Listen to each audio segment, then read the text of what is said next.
Ça fait 5 ans qu'on a un gouvernement brutal. On a un gouvernement brutal dans la rue, où on n'ose plus emmener nos enfants en manif, et excusez-moi, mais ça n'est pas normal en France aujourd'hui. On a un gouvernement qui est brutal avec la parole citoyenne. Et quand je vous dis qu'il est brutal avec la parole citoyenne, je pense au carnet de doléances des Gilets jaunes dont on n'a plus entendu parler, je pense à la Convention citoyenne pour le climat qui devait être prise sans filtre et qui ne l'a pas été. Et je pense bien évidemment, parce que je suis bien placée ici avec Olivier pour le savoir, à la brutalisation du débat parlementaire et au 10-49-3 qu'on a essuyé en à peine 6 mois de mandat. Au-delà de la brutalité, je crois qu'il y a une forme d'agacement aujourd'hui. Je ne sais pas vous, mais moi j'aime pas qu'on me prenne pour une idiote. Et j'ai l'impression que ce gouvernement, avec son enfumage, il prend les Français et les Françaises pour des idiots. Alors d'abord, c'était 1 200 € pour tous et toutes, d'accord. D'abord, c'était une réforme de justice sociale, d'accord. C'était une réforme égalitaire pour les hommes et pour les femmes, d'accord. Et puis petit à petit, ça a été évoqué par un collègue. Plus il l'explique, plus on la comprend, et plus on se rend compte de à quel point il ment. Et moi, ça me met beaucoup en colère, ça, parce que j'ai l'impression que ça fragilise la valeur qu'on accorde à la parole politique.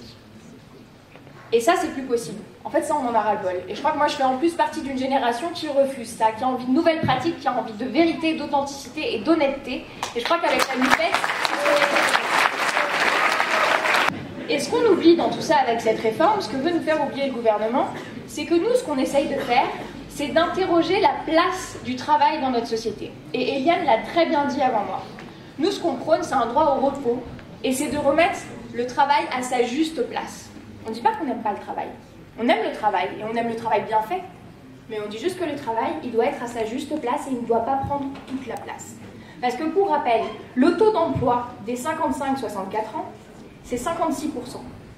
Donc si on décale l'âge de départ à la retraite, on décale pour toutes ces personnes qui sont ni en emploi, ni à la retraite, et ben on allonge en fait leur sas de précarité. Et ça va faire quoi? Ça va faire des gens au RSA, en invalidité ou au chômage. Et ça va faire quoi? Ça va coûter de l'argent. Donc finalement, les économies qu'ils veulent nous faire à gauche, on va en partie les perdre à droite. Avec François Ruffin sur le thème des retraites, et on avait recueilli des témoignages. Et moi, ce qui m'avait pas mal frappé, c'est qu'il y avait des témoignages de tous les âges, de tous les sujets dont on a parlé ce soir. Mais il y avait aussi des jeunes qui disaient qu'eux, ils étaient en incapacité de se projeter sur la question de la retraite. Donc nous, ce qu'on demande, c'est est-ce que vraiment agir maintenant, la grande première bataille du gouvernement, est-ce que c'est vraiment les retraites? Quand on a des gens qui n'arrivent pas à boucler leur fin de mois, quand on a des gens qui meurent de faim, quand on a des files d'étudiants dans la rue, et qu'en plus on a la crise climatique qui arrive au loin.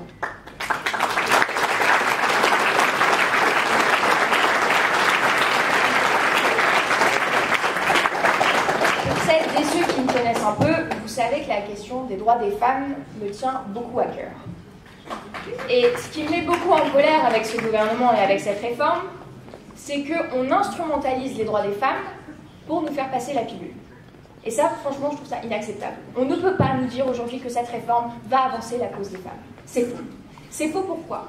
Parce que les inégalités salariales aujourd'hui, c'est 22% de différence, ok, entre les femmes et les hommes. À la retraite, les inégalités de pension, c'est 40%. La retraite, c'est le miroir grossissant des inégalités tout au long de la vie. Et ce gouvernement ne fait rien pour les inégalités tout au long de la vie. On ne fait rien sur la pénibilité, comme le disait Charlène, des métiers féminins. On ne fait rien pour un véritable service public de la petite enfance. Et on ne fait rien non plus pour les inégalités salariales. Donc tout ça, c'est du pipeau. On nous ment. Et on nous ment parce qu'on va demander de travailler à celles qui ont des carrières hachées, à celles qui ont déjà du mal à partir à taux plein. Et bien c'est celles-là à qui on va demander de travailler encore plus longtemps. Ce sont les mêmes personnes qu'on a applaudies à 20h pendant des semaines. Et ça, c'est inacceptable. On ne peut pas se moquer des gens comme ça. On ne peut pas se moquer de nos premières lignes et de toutes celles et de tous ceux qui, notamment, sont dans les métiers du soin, j'y pense. Parce que les métiers du soin, ce sont des professions qui sont féminisées à combien? À 80%. Et moi, ce que j'ai appris en travaillant sur la réforme des retraites, je ne sais pas si vous le saviez, mais l'espérance de vie d'une infirmière, elle est de 7 ans inférieure à la moyenne des femmes. Ouais. Je vous laisse digérer le chiffre, parce que 7 ans, c'est énorme. Et c'est pour toutes ces raisons qu'on doit s'opposer. Et moi, je pense notamment à Joséphine, que j'ai croisée en manif, 42 ans, aide-soignante. Bien, Joséphine, elle m'explique que son métier, elle ne sait même pas comment elle va le faire jusqu'à 60 ans à l'heure actuelle. Parce qu'en fait, elle ne peut pas le faire comme elle le veut. Elle le fait comme elle peut. Parce qu'effectivement, on a saboté l'hôpital public, on a saboté nos services publics.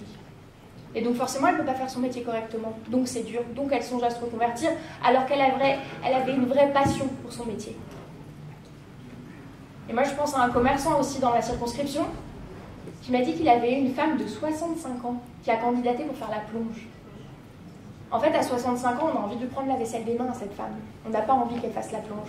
On a envie qu'elle s'occupe de ses petits-enfants, qu'elle soit impliquée dans une association et qu'elle profite du repos qu'elle a mérité. Alors, vous sentez qu'il y a beaucoup de colère. Je crois que c'est l'humeur du moment. Mais on a été nombreux en manif. Mais il n'y avait pas tout le monde. Donc je crois que le rôle de chacun et chacune, là, vous ici présents ce soir, c'est d'aller convaincre et c'est d'aller chercher et de ramener encore plus de monde, de ramener le voisin, la grand-mère, l'oncle, la tante, le copain de fac, la copine de fac, tout ça. Parce que quand nous sommes 7 sur 10 à être opposés à cette réforme, nous sommes la majorité, nous sommes l'alternative, et à la fin, on gagne.